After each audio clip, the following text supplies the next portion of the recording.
ఒక శ్రమే నీ జీవితంలోనికి వస్తే దేవుడు చూడకుండా, దేవునికి తెలియకుండానే వచ్చేస్తుందా? 3 రకాలుగా శ్రమలు వస్తాయి. ఒకటి, నీ బుద్ధితో నువ్వు తెచ్చుకుంటావు తప్పుడు పనులు చేసి. 2, నిన్ను నిరూపించడానికి, నిన్ను గొప్ప చేసి బంగారంగా మార్చడానికి దేవుడు శ్రమలు అనుమతిస్తాడు. ఓకే.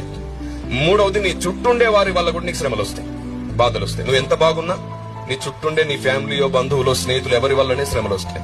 ఈ 3 రకాల శ్రమలను కూడా ఎదిరించే శక్తి పరిశుద్ధాత్మ దేవుడు నీకు ఇస్తాడు. ఆమేన్. ఎట్లాగిస్తాడంటే, నీవు తెలివి తక్కువగా శ్రమల్లో పడ్డా అది నీకు అనుభవంగా మార్చి నీకు శక్తిగా ఇస్తాడు. మొదటి విషయం.